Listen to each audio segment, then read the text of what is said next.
पर्व संग्रह पूरे महाभारत का सार प्रस्तुत करता है। जैसे नाव समुद्र पार कराने का साधन बनती है, वैसे ही पर्व संग्रह महाभारत को समझने का मार्ग बनता है। महर्षि व्यास ने महाभारत की रचना करते समय इसे 100 पर्वों में बनाया था, जिसे बाद में सौती ने 18 पर्वों में व्यवस्थित किया। यह पर्व एक पवित्र स्थान समंत पंचक का वर्णन करता है, महाभारत युद्ध और सेना संरचना को समझाता है और महाभारत के पूरे 18 पर्वों का संक्षिप्त परिचय देता है। आर्षियों ने सौती से समंत पंचक नामक पवित्र स्थान का वर्णन करने को कहा। सौती बताते हैं कि त्रेता और द्वापर युग के संधिकाल में परशुराम ने क्रोध में आकर क्षत्रियों का बार बार संहार किया। रक्त इतना बहा कि 5 रक्त के सरोवर बन गए। बाद में भगवान परशुराम के पूर्वजों ने, जैसे ऋचिक जो परशुराम जी के पितामह थे, उन्हें शांत किया और वही स्थान समंत पंचक नाम से प्रसिद्ध हुआ।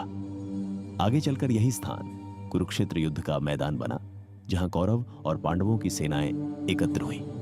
सौती आगे कहते हैं, सेना की व्यवस्था भी अत्यंत व्यवस्थित थी। एक पत्ती में एक रथ, एक हाथी, 3 घोड़े और 5 पैदल सैनिक होते थे। 3 पत्ती मिलकर एक सेनामुख, 3 सेनामुख मिलकर एक गुल्म, 3 गुल्म मिलकर एक गण, 3 गण मिलकर एक वाहिनी, 3 वाहिनी मिलकर एक पृतना, 3 पृतना मिलकर एक चमू, 3 चमू मिलकर एक अनिकिनी और 10 अनिकिनी मिलकर एक अक्षौहिणी बनती थी। एक अक्षौहिणी में 21,870 रथ, 21,870 हाथी, 65,610 घोड़े और 1,09,350 पैदल सैनिक होते थे।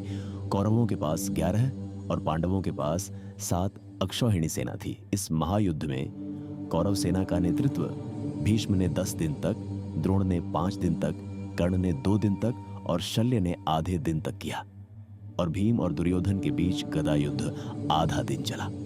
सौती आगे पर्वों का सार बताते हुए कहते हैं, प्रारंभिक भाग में वंश, जन्म और उत्पत्ति की कथाएं आती है।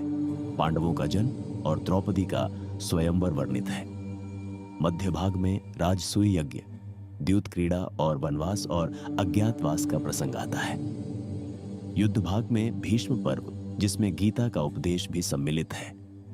द्रोण, कर्ण और शल्य पर्व, जिनमें युद्ध के प्रमुख चरणों का वर्णन है। युद्ध के बाद स्त्री पर्व, जिसमें विलाप का वर्णन है। शांति और अनुशासन पर्व, जिनमें धर्म